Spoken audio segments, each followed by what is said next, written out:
So hello, first of all, so good to see you. नमस्ते आयुष गुप्ता जी, जी। काफ़ी चर्चाएं हैं आपकी इस समय। लोग काफ़ी एक मिनट है अंदर, तेरा साउंड अच्छे से बात। चेक कर। अब hello hello 1 2 3 check check check. Hello sorry. Hello hello hello hello hello बोल। रोल। हाँ। So hello, first of all, so good to see you. नमस्ते आयुष गुप्ता जी, काफ़ी चर्चाएं हैं, काफ़ी कुछ सुना आपके बारे में। लोग भी काफ़ी पसंद कर रहे हैं आपकी इस कलाकारी को। तो किस तरह से बयां करना चाहेंगे अपनी इस कला को लोगों से, उसके बारे में कुछ बताइए। See I am actually very grateful. मुझे काफ़ी खुशी मिलती है कि मुझे one of the medium choose किया गया बाय दैट सुपीरियर एनर्जीज, जिसको हम अलग अलग नाम देते हैं। अगर एक भी इंसान जिसको इसके माध्यम से कुछ गाइडेंस मिलती है अपने लाइफ में, वो एक ऐसा बदलाव लाता है जिससे उसका जीवन सुधरता है, या उसके जीवन में अगर कोई भी ऐसी प्रॉब्लम या इम्बैलेंसेस चल रहे हैं, अगर उससे थोड़ी भी उसको मदद मिलती है, तो मुझे ऐसा लगता है कि मैं सफल हूँ जो भी मैं कर रहा हूँ। और यही एक सिद्धांत लेके चल रहा हूँ कि जो भी कार्य दिए जा रहे हैं, जो भी ड्यूटी है मेरी, कि चाहे वो रेकी के थ्रू हो या टैरो के थ्रू हो, या अगर इन मीडियम्स के अलावा भी जिन अदर मीडियम्स के थ्रू हो, मैं हमेशा अपनी पूरी कोशिश करूँगा कि मैं अपना 100% दूँ। किस तरह का प्रदर्शन करते हो, उसके बारे में कुछ बताइए। मैं एक रेकी हीलर हूँ, टैरो कार्ड रीडर हूँ और न्यूमरोलॉजिस्ट हूँ। रेकी मैंने एट द एज ऑफ 12 शुरू की, जब मेरे मॉम को थ्रोट कैंसर डायग्नोज हुआ। एंड वो एक ऐसा मोमेंट था जिस पे मैं बोल सकता हूँ कि लाइफ का टर्निंग मोमेंट था, क्योंकि रेकी के बारे में सुना काफ़ी था मैंने। बट जब मेरे मॉम को थ्रोट कैंसर डायग्नोज हुआ, रेकी ने उस प्रॉब्लम को 3 महीने के अंदर कम्प्लीटली हील किया। एंड सेम डॉक्टर्स जिन्होंने डायग्नोस किया था, उन्होंने ही यही चीज़ बोली कि इस प्रॉब्लम के लिए आप दोबारा मत आइए। एंड वहाँ से मेरा इन चीज़ों को लेकर और विश्वास बढ़ता गया। मेरा ऐसा मानना है कि इन चीज़ों में आप और ज़्यादा आगे तब बढ़ते हो जब आपके पास एक पर्सनल एक्सपीरियंस हो। तो या हेयर आई एम। ये जो आपकी चीज़ें हैं, यहाँ इस पूरे देश में दो तरह के लोग हैं, जो इस चीज़ को मानते हैं और कोई नहीं मानते। जो मानते हैं वो तो आपके सपोर्टिव है, काफ़ी अच्छी बात है। जो नहीं मानते उनके लिए आप क्या कहना चाहेंगे। सी जो नहीं मान रहे हैं उनकी डेफिनेटली उसमें गलती नहीं है। मैं सी हम सभी इंसान हैं, हम सब एक हैं। अगर हम सिर्फ एक मैसेज को लेकर भी चलें, वसुधैव कुटुंबकम, so there is no any hard feel. हम कट कर सकते हैं ना, हम कंटिन्यू, हाँ, आवाज़ तो नहीं आ रही नहीं होगी नहीं। ना? हाँ। There is no hard feelings towards them, and कुछ भी ऐसा नेगेटिव एनर्जीज भी नहीं है मेरे माइंड में डेवलप होती। सी बिकॉज जस्ट एक सजेशन है फॉर दीज पीपल कि जो लोग बोलते हैं कि ये होता ही नहीं है, उनके लिए आई विल जस्ट से कि आप ये बोलें कि हमें नहीं पता कि ये होता है कि नहीं। मुझे उससे बिल्कुल भी प्रॉब्लम नहीं होगी, क्योंकि हर एक पॉइंट ऑफ टाइम होता है जिस टाइम पे लोगों को इस चीज़ों का एक्सपीरियंस मिलता है। एंड प्लस अगर हम साइंस की भी दुनिया की बात करें, तो साइंस एक ऐसी चीज़ है जिससे हम जो चीज़ वर्तमान में है या जो चीज़ हमारे आसपास है, साइंस उसी चीज़ों को प्रूव कर रही है। अगर साइंस ने ग्रेविटी प्रूव की है, तो इसका मतलब ये नहीं है कि ग्रेविटी उसी दिन से आई है। ग्रेविटी पहले भी थी, पहले साइंस ने प्रूव नहीं किया था, तो हम ये नहीं बोल सकते हैं कि ग्रेविटी होती ही नहीं है, राइट। तो वैसे ही बहुत सारी चीज़ें हैं जो एक टाइम लगता है उन चीज़ों को प्रूव होने में, as per the science. But again, spirituality या रेकी हीलिंग, ये सारी ऐसी चीज़ें हैं जो एक्सपीरियंस के बेसिस पे इंसान बता सकता है कि ये चीज़ है या नहीं। सो अगर आप थोड़ा ओपन रहेंगे, अगर आप बोलेंगे कि हाँ मुझे नहीं पता, हम मे बी हो सकता है, मे बी नहीं हो सकता, तो जिससे आप नए एक्सपीरियंसेस ले सकते हैं, और कुछ भी नहीं। मैं आगे बढ़ूँ उसके पहले मैं आप देख रहा हूँ आपकी 6 उंगलियाँ हैं। ये काफ़ी अलग है। तो आप इन चीज़ों को कितना बिलीव करते हैं कि 6 उंगलियाँ होना, कान पे कुछ होना, ये पॉजिटिव एनर्जी क्रिएट करता है या लकी होता है। सी दो एस्पेक्ट्स हैं ऑफ कोर्स। ये चीज़ें जहाँ तक मैंने भी बचपन से सुनी है, जैसे पैदा होते ही मुझे मेरे पेरेंट्स बताते हैं कि डॉक्टर्स ने बोला कि आपके घर पे ऋतिक रोशन हुआ है, उसके हाथ में 6 उंगलियां हैं, जो कि कहीं ना कहीं उन्होंने तुरंत बोला कि आपका बेटा बहुत लकी है। सो ये सारी चीज़ें डेफिनेटली मैटर करती हैं, क्योंकि कहीं ना कहीं हमें बचपन से ये सारी चीज़ें बताई जाती हैं, और इनका एक अपना सिग्निफिकेंस भी होता है, जो कि डिटेल में ऑफ कोर्स मेरे पास उतना ज़्यादा स्पेसिफिकली इस चीज़ को लेकर नॉलेज नहीं है जो कि मैं डिटेल में बताऊं। बट अगेन, वो इम्पैक्ट बहुत मेजर होता है एक बच्चे के लाइफ में। अगर हम किसी को बचपन से ही बोलें कि आप लकी हो, आपके पास ये है तो आप लकी हो, तो वो एक अलग पॉजिटिव माइंडसेट क्रिएट करता है। दूसरी चीज़, ये सारी चीज़ें कई बार इंसान को डीमोटिवेट भी करती हैं। कई सारे लोग आपको इस जर्नी में मिलते हैं कि अरे 6 उंगली हैं, अरे बहुत सारे नाम, अलग अलग नाम क्रिएट होते हैं बच्चे के लिए, स्कूल्स में, कॉलेजेस में लोग अलग अलग पर्सपेक्टिव्स देते हैं उनके लिए। इस जगह पे स्पेसिफिकली ये कॉन्सेप्ट्स की तुम्हारे पास ये है तो बहुत अच्छी बात है, ये चीज़ आपके लिए लकी है। ये सारी चीज़ें इंसान को डीमोटिवेट नहीं होने देती, उस इंसान को नकारात्मक ऊर्जा से दूर रखती है, और उसके इन सारे नेगेटिव लोगों के बातों से फ़र्क ना पड़े उस पर भी हेल्प करती है। ये सब सुनने के बाद आप किस तरह का माइंडसेट रखते हो कि ये 6 उंगलियां हैं तो लोग मजाक उड़ाते हैं ये करते हैं, और दूसरी तरफ लोग कह रहे हैं कि ये लकी है, आप किस तरह का माइंडसेट रखते हो? सी, मैं बहुत ही न्यूट्रल हूँ इस चीज़ को लेकर, क्योंकि अगर मैं अपने लाइफ के एक्सपीरियंसेस के बारे में बताऊँ तो ऑफ कोर्स बहुत सारे, सभी के लाइफ में उतार चढ़ाव होते हैं, सभी के लाइफ में पॉजिटिव टाइम, नेगेटिव टाइम होते हैं, बट मेरा इस स्पेसिफिक चीज़ को लेकर है कि यस, दिस स्पेसिफिक थॉट कि ये मेरे लिए लकी है, that has give me some extra confidence, some extra positivity.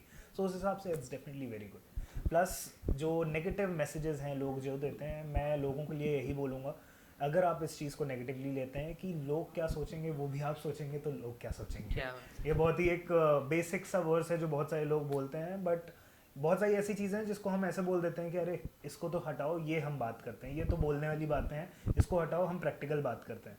जैसे कि एक वर्स है कि जो होता है भगवान की मर्ज़ी से होता है, जो भी नाम लोगों ने दिया है, भगवान, ईश्वर, अल्लाह, वॉट एवर नेम वी से, कि उसके वजह से होता है। जब भी हम ये एक अपने प्रैक्टिकल कन्वर्जेशन में बात करते हैं तो सामने वाला बोलता है कि अरे ये सारी तो बोलने वाली बातें हैं, बट टेक्निकली देखा जाए तो दैट्स प्रैक्टिकल। तो बहुत सारी ऐसी चीज़ें हैं जिसको हम बोलने वाली बातें समझते हैं, बट दोज आर प्रैक्टिकल। अब हम उस पे आते हैं जिसके आप स्पेशलिस्ट हैं। दिखाइए कुछ जो लोगों को आपके ऊपर और आकर्षित करे।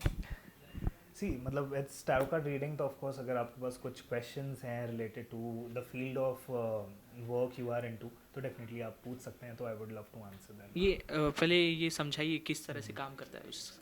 सी, टैरो कार्ड रीडिंग के बारे में बहुत सारे लोगों को पता होगा कि टैरो कार्ड रीडिंग क्या होती है, बट एक मिथ भी है लोगों के मन में कि ये आपको भविष्य बताता है। बहुत सारे ऐसे लोग हैं जो टैरो कार्ड रीडिंग के नाम पे people even go to them and ask कि हम प्रेग्नेंट हैं, लड़का होगा या लड़की होगी। These questions are first of all pointless questions जिसका कोई सेंस नहीं बनता है, plus tarot card reading are not meant for answering these question. ये सारे क्वेश्चंस का जवाब नहीं देता है टैरो, या भविष्य नहीं बताता है tarot card reading. Tarot card reading majorly आपके वर्तमान के लिए है, आप प्रेजेंट में कहाँ सही जा रहे हैं, प्रेजेंट में आपकी एनर्जीज कैसी हैं, प्रेजेंट के बेसिस पे आप क्या चेंजेस लाके अपने फ्यूचर को बेटर कर सकते हैं। अगर टेक्निकली हम देखें कि आपका जो 6 महीने बाद का समय है, अगर आप एक मोड़ पे 6 महीने बाद खड़े हैं, तो वो आपका प्रेजेंट होगा उस समय के लिए। तो मेजर आपको काम करना चाहिए आपके प्रेजेंट को बेहतर बनाने के लिए, और आप प्रेजेंट में खुश कैसे रह सकते हैं, इस सारे चीज़ों के लिए टैरो हेल्प्स। ओके, सो हम एक शो के बारे में पूछते हैं जो काफ़ी पॉपुलर शो है, बिग बॉस। उसका अगला सीज़न आने वाला है, जल्दी आने वाला है, तो जी।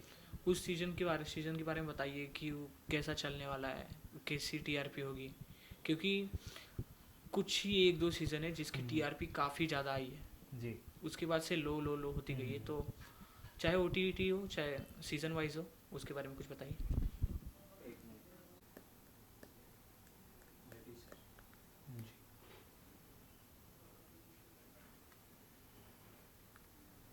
बिग बॉस ओटीटी या बिग बॉस ओटीटी। ओके।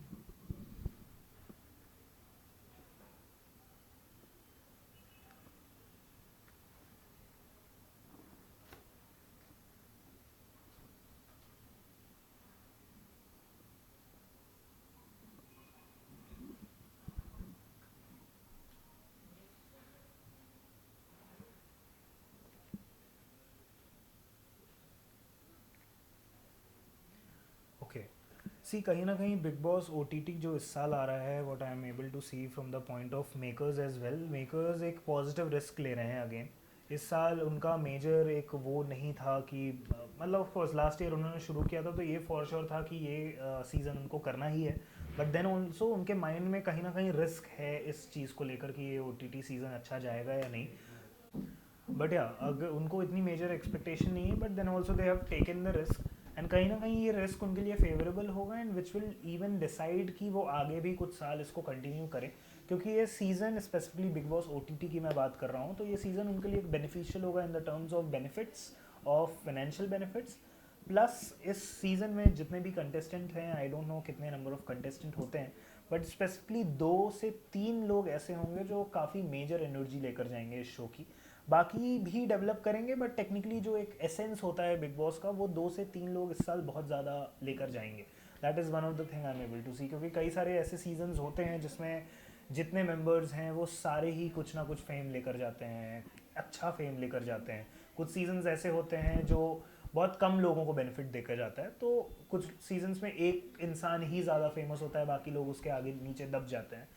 तो बट इस सीज़न में कहीं ना कहीं 2-3 लोग ऐसे होंगे जो इसका मेजर बेनिफिट लेकर जाएंगे। और इसके आगे अगर एक्टर्स की बात करें हम, तो आज ही एक न्यू मूवी आई है राजकुमार राव की, तो वो उसका काफ़ी पॉजिटिव रिव्यू है। तो उनकी आगे के करियर के बारे में अगर आप मूवी का नाम बता सकते हैं एक बार? श्रीकांत भोला।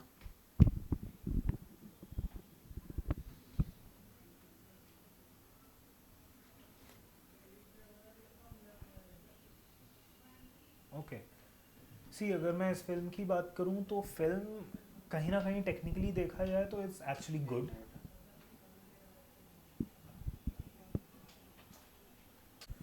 सी अगर मैं फ़िल्म के बारे में बताऊं तो फिल्म टेक्निकली मैंने देखा तो डेफिनेटली नहीं है, बट फिल्म मुझे स्टोरी वाइज या उसका जो एक बेस लाइन है के तरीके से अगर देखा जाए तो फिल्म काफ़ी अच्छी होगी। बट देन ऑल्सो जो मेकर्स को चाहिए, ऑफ कोर्स जो आज के टाइम में एक मेजर कॉन्सेप्ट है दैट बॉक्स ऑफिस वाली चीज़ें, वो कहीं ना कहीं थोड़ा कम रहेंगी as per the expectation. But लोग जब भी इस फिल्म को देखेंगे, एंड जितने भी लोग देखेंगे, they will appreciate about the movie. That is one thing I am able to see. Plus अगर मैं राजकुमार जी के बारे में बात करूं, राजकुमार राव जी के बारे में बात करूं, तो उनकी एनर्जीज में काफ़ी मेजर ट्रांसफॉर्मेशन आ रहे हैं। वो अपने लाइफ में काफ़ी सारे चेंजेस ला रहे होंगे अपने अंदर। उनके way of looking, way of perspectives, जो उनके पर्सपेक्टिव्स होंगे टूवर्ड्स इंडस्ट्री या टूवर्ड्स वर्क, वो काफ़ी चेंज हो रहे होंगे, काफ़ी प्रैक्टिकल हो रहे होंगे। प्लस उनका अभी जो जोन है वो अपने इमोशनल लेवल पे प्रैक्टिकल जोन को ला रहे हैं, अपने प्रैक्टिकलिटी के लेवल पे इमोशनल जोन को ला रहे हैं, जो कि उनको काफ़ी ज़्यादा बेनिफिट करेगा। अभी तक कुछ कुछ ऐसी difficulties either after name and fame उनके माइंड में ऐसी आ रही थी, जो कि अब after this transformation, specifically after July के बाद से उनको काफ़ी मेजर शिफ्ट्स दिखेंगे, क्योंकि उन्होंने बहुत सारे चेंजेस लाए हैं। एंड आज के टाइम पे अगर हम बात करें तो चेंज सबसे बड़ी चीज़ है जो इम्पॉर्टेंट है in life, and if he is accepting that change which is very. ये तो एक्टिंग के बारे में हो गया, करियर के बारे में हो गया, बट इस समय काफ़ी जो ट्रेंड में है, जो लोगों को काफ़ी ज़्यादा पसंद है, ये मीन्स लॉजिकल क्वेश्चन नहीं है कि आईपीएल का विनर कौन होगा। ये तो जो अच्छा खेलेगा वही जी। ऑफ कोर्स विनर होगा। बट आपकी स्पेशलिटी के हम अगर हम लोग सोचे कि गुरुजी क्या बताएंगे, तो आपके ओपिनियन से इस साल आईपीएल का विनर कौन होगा? सी मैं टाव कार्ड रीडिंग ऐसे ही सेड, मैं भविष्यवाणी नहीं करता, ना ही मैं एग्ज़ाम से रिलेटेड के प्रिडिक्शंस करता हूँ, या मैं आईपीएल में से कौन सी टीम जीतेगी मैं उस जोन के टाव कार्ड रीडिंग में भी नहीं जाना चाहता, क्योंकि कौन जीतेगा कौन हारेगा वो प्रिडिक्ट करना इज़ समथिंग, जो एसेंस है आईपीएल का वो ख़त्म हो जाएगा। यही तो एक्साइटमेंट है कि फाइनल के दिन कौन सी वो 2 टीम होंगी जो जीतेंगी, जो खेलेंगी, प्लस फाइनल की जो 2 टीम होंगी उसमें से कौन एक जीतेगा, यही एक जो सस्पेंस है, यही एसेंस है इस गेम का। अदरवाइज फिर वो फन नहीं रह पाएगा। ये जो एडवेंचर्स हैं, छोटी छोटी चीज़ें हमें टारों में नहीं चेक करनी चाहिए। That's my belief. क्या बात है, काफ़ी अच्छा लगा आपसे बात करके। एट द एंड आपको कोई भी पॉजिटिव, आप जो भी कॉम्प्लीमेंट मिले उसके बारे में कुछ बताना चाहोगे? सी स्पेसिफिकली कई बार ऐसा होता है कि जब हम टाव का रीडिंग कर रहे होते हैं, ऐसी पॉइंट्स आ जाते हैं जो कि हम डेफिनेटली डिस्क्लोज़ नहीं कर सकते हैं, not in the camera as well, उनकी फैमिली के साथ भी डिस्क्लोज़ नहीं कर सकते। बट वो जो स्पेसिफिक मोमेंट होता है जिसमें सामने वाले को ऐसी कुछ चीज़ें पता चलती हैं जो उसे सबकॉन्शियसली पता होती है बट कॉन्शियस माइंड में नहीं होती, एंड वो कॉन्शियस माइंड में ले आने के बाद जो एक हैप्पीनेस हमारे अंदर एज अ रीडर होती है, वो काफ़ी अच्छा लगता है। तो that is one of the thing. Plus if I just want to say something for people is, आपने कहीं ना कहीं बुरा करोगे तो बुरा होगा, कर्मा वाला जो एक कॉन्सेप्ट लोगों के दिमाग में चल रहा है, वो कहीं ना कहीं एक कॉन्सेप्ट है जिसकी वजह से लोग फियर में भी रहते हैं। कर्मा एक ऐसी चीज़ है जो कि सिर्फ ये नहीं बताती है कि आप अच्छा करोगे, बुरा करोगे तो बुरा होगा. इट ऑल्सो टीचेस कि आप अच्छा करोगे तो अच्छा होगा. सो कर्मा से आपको डरना नहीं है, कर्मा से आपको सीखना है, आपको जस्ट राइट डायरेक्शन में रहना है. Rest everything will be on track. The only thing जो आपके हाथ में है इज़ अपने मन से या बिना मन से keep smiling. That will help you a lot. Birthday देख के ऐसा नहीं, डेट ऑफ बर्थ वगैरह नहीं करता मैं. चलो करा. Okay sir, thank you so much. काफ़ी अच्छा लगा आपसे बात करके. At didn't you Thank want you. To say something for the audience about your speciality? See I will just say कि अगर आप इस चीज़ पे बिलीव करते हैं तो डेफिनेटली बहुत अच्छी चीज़ है. अगर आप बिलीव नहीं करते हैं तो भी बहुत अच्छी चीज़ है, क्योंकि देयर इज़ एवरीथिंग. सभी के लिए अपने अपने लाइफ में अलग अलग चीज़ें मेंट होती हैं. जस्ट डोंट से कि ये चीज़ होती ही नहीं है. अगर आप ये कह रहे हैं, अगर आपको वो एक्सपीरियंस लेने के बाद भी वो एक्सपीरियंस नहीं हुआ है, then I can definitely agree. But अगर जब तक आप वो एक्सपीरियंस नहीं ले रहे हैं, आप ओपन ही नहीं है उस एक्सपीरियंस के लिए, तब तक आपके लिए एक्चुअली वो एग्जिस्ट नहीं करेगी. हर चीज़ में भरोसा बहुत ज़्यादा इंपॉर्टेंट होता है. अगर आप ये